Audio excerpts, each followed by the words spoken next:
amigos, ahora tenemos una entrevista, vamos a hablar sobre la validez de un peritaje grafotécnico. Hoy vamos a conversar con el doctor Joel Segura, él es abogado en Derecho Penal. Para nosotros es un gusto darle la bienvenida. ¿Cómo está? Muy buenos días, bienvenido. Buenos días, ¿qué tal? Qué gusto. Muchas gracias por acompañarnos. Por favor, doctor, coméntenos qué es una pericia grafotécnica. Una pericia grafotécnica es un medio de prueba complementario desde el ámbito del derecho penal. A través de algunas técnicas, conocimientos científicos, una persona experta concluye bajo determinados métodos si una firma o una escritura se corresponde con la que se muestra como dudosa, ¿no? Entonces, alguien que duda de esa correspondencia plantea esa duda y un experto, siguiendo una metodología y basada también en su experiencia de años, porque tiene que hacer una comparación analítica, no solo comparativa, sino analítica, y siguiendo la rigurosidad de varios criterios y principios, tiene que plantear una conclusión sobre la base de eso. Básicamente, ¿cuál es este proceso que se necesita realizar para que una pericia grafotécnica tenga validez?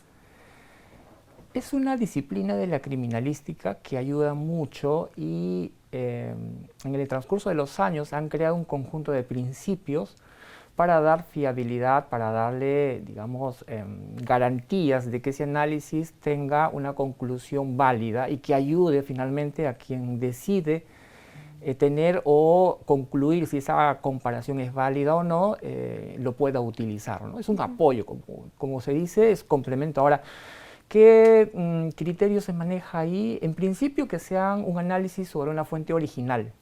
Entonces esto es importante porque ya precedentes de la Corte Suprema, en la Judicatura, se han descartado hacer las comparaciones, sobre todo que sean válidas sobre la base de una fotocopia, ¿no? Porque es importante que el método comparativo tiene que ser más o menos sobre algo original, sobre la fuente más inicial. Entonces, aquí en Perú no se aceptan hacer unas pericias ni oficiales ni las de parte sobre la base de documentos que no tengan originales. Entonces es un elemento fundamental.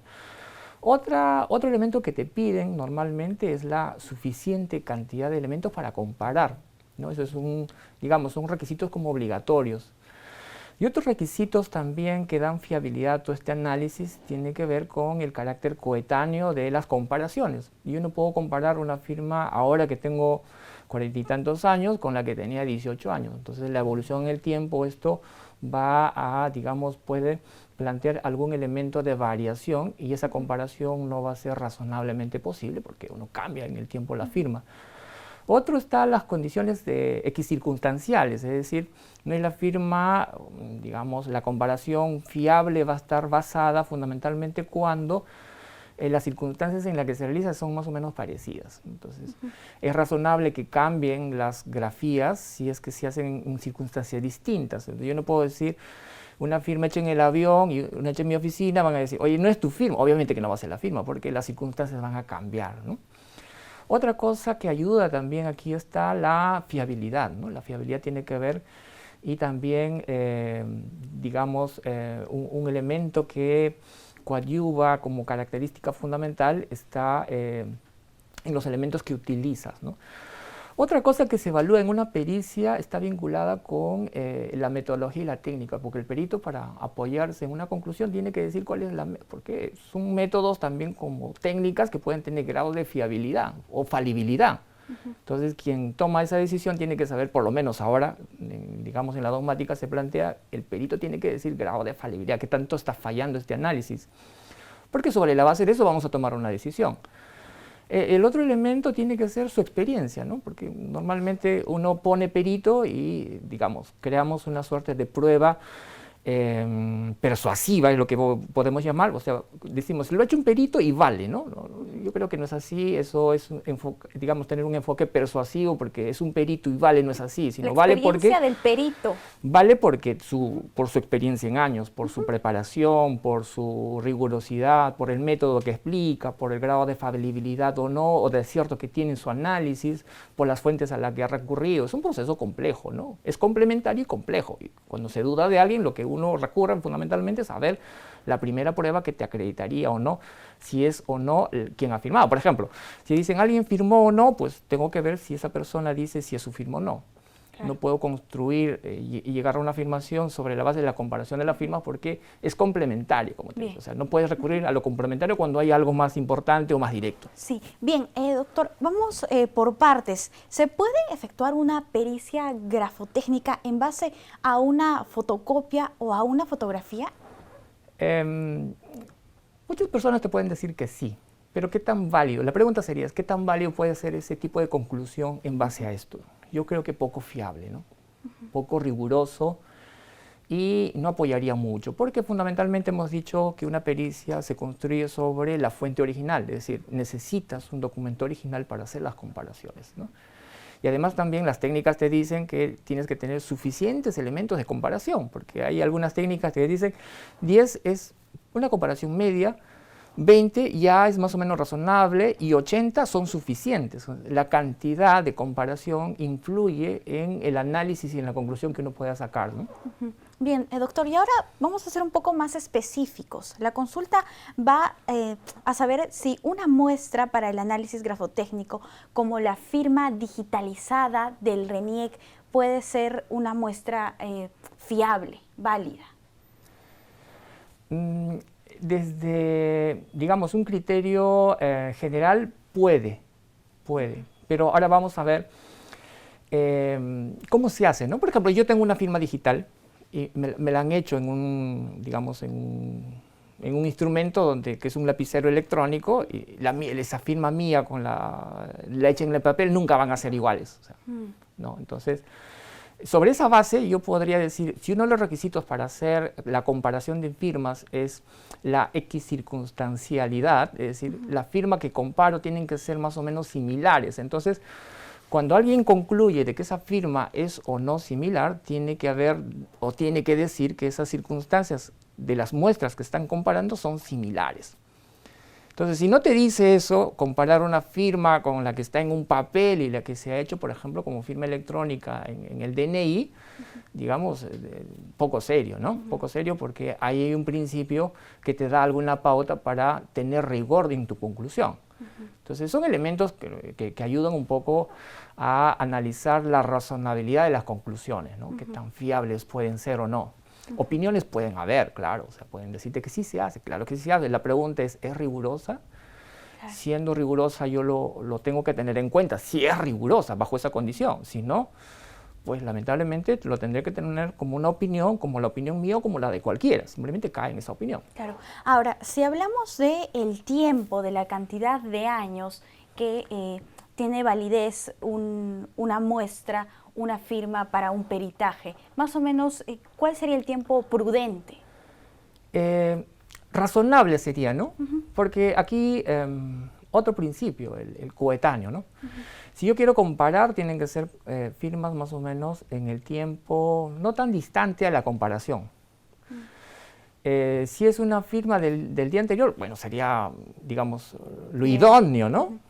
Pero tal vez no puedan tener ese acceso a la firma anterior. Y también hay otro dato que sirve para la validez de estas pericias y me estaba dando cuenta que sean espontáneas, ¿no? Porque, claro, eso también le da fiabilidad, esas comparaciones de las firmas que sean homólogas, que sean, digamos, espontáneas, y que sean lo más cercano posible, ¿no? Le dan fiabilidad. Como te dije, pueden haber conclusiones comparativas, digamos, pueden salir las comparaciones, nadie niega eso, un perito puede arriesgarse a hacer conclusiones, pero la pregunta central en estos aspectos es qué tan válido es. Y la validez, como dije, está relacionado con la originalidad, con el carácter coetáneo que está comparando, porque lo tiene que decir en su pericia. Si no lo dice, bueno, lamentablemente está escondiendo un valor importante para el elemento de juicio, ¿no? El peso, la validez de estas conclusiones están relacionadas por su expertise, por su metodología que utiliza, por los criterios comparativos que hay, porque es una técnica que lo pone a servicio de alguien que va a tomar una decisión sobre la base de una metodología más o menos estandarizada, ¿no? Entonces esa es la idea, que hay que respetar ese proceso, no es tan simple. Bien, doctor, ¿a qué se refiere cuando habla de muestras coetáneas e idóneas? Coetáneas es que sean cercanas, ¿no? Que no, por ejemplo, te decía al inicio que no puedo comparar una firma de cuando tenía 18 años con la de ahora, ¿no? Entonces, esa comparación temporal es importante y que hay que tenerlas en cuenta. Las idóneas tienen que ser las homólogas, ¿no? O sea, tienen que ser parecidas, ¿no? No voy a comparar firmas que no son idénticas, porque obviamente pude haber hecho una rúbrica y acá hago una firma, ¿no? Y obviamente la conclusión va a ser obvia, ¿no? No son iguales. O sea, si uno quiere decir, ¿es igual o no? No es igual, ¿no? Ahora, ¿es la misma persona la que ha hecho la firma? Esa es otra pregunta, ¿no? ¿Es la misma persona? ¿Sale de su mano? Sí, te puedo decir que sí, es su rúbrica, es su firma, pero no van a decir si la firma es o no similar. Digamos, las afirmaciones son distintas dependiendo del tipo de comparación. Por eso que hay una característica que sean similares, ¿no? Homólogas, ¿no? Bien, doctor, respecto al valor que tiene una prueba grafotécnica. Es relativa. Sí, no es absoluta, porque no es una ciencia, ¿no? Y dependerá de todos estos requisitos que un perito pueda demostrar, ¿no? En el sistema para que tenga validez. O sea, va a depender de todo el proceso que ha seguido para que diga, esta es mi conclusión. Y el valor le va a dar quien hace el juicio. Y quien hace el juicio exige metodología, experiencia, rigurosidad en el uso de estos elementos para llegar a esa conclusión, ¿no? La conclusión no tiene una validez per se o de autoridad, porque a veces se suele entender eso, ¿no? Que es un perito y lo que dice es santo, ¿no? Es una palabra santa, vamos a decir, no. Es rebatible, es cuestionable porque hay métodos, hay técnicas y hay principios y elementos que ayudan a hacer ese contraste, ¿no? Claro. Bien, doctor, ahora si podemos hablar respecto a lo que significa el delito de suplantación y cómo se identifica este. Sí, es un término que se ha estado utilizando de manera general, ¿sí? Esto está en una ley distinta y no tiene que ver con, digamos, con la discusión que se está dando ahora respecto de las firmas, ¿no? Estamos hablando de una ley que tiene que ver con delitos informáticos. Entonces lo vamos a entender que, por ejemplo, es una persona que está falseando una información para incorporar en un documento público, ¿no? Entonces, eso está prohibido por ley, ¿no? Es un delito de falsedad. Uno no puede incorporar un dato y fundamentalmente de la persona que no es. O sea, yo como Joel no puedo firmar en un documento diciendo que soy Joel, ¿no? Si no soy esa persona, ¿no? Eso se entiende como que alguien ha suplantado a otra persona, ¿no? En verdad es adulterar, es alterar materialmente un documento donde se exige que quien suscriba sea la persona con la que se corresponda, ¿no? Entonces, para eso hay procesos, hay, digamos, una metodología muy rigurosa que se tiene para contrastar ese tipo de aseguramientos en un proceso en general, ¿no? ¿Cómo se puede identificar que se trate de esa falsedad? La pericia, justamente, ¿no? Y ya hemos estado hablando de la pericia y la pericia tiene que tener un conjunto de elementos para llegar a esas conclusiones si eso o no es, ¿no? Bien. Claro, y además como es complementaria, sería importante primero ir a la fuente, ¿no? O sea, consultar. Consultar, exacto. Al supuestamente suplantado, Así en todo es. caso. Perfecto. Doctor, muchísimas gracias por acompañarnos aquí en JN Noticias. De nada, un gusto. Un gusto. Bien, amigos, nosotros hemos hablado sobre la validez de un peritaje grafotécnico, además sobre el delito de suplantación.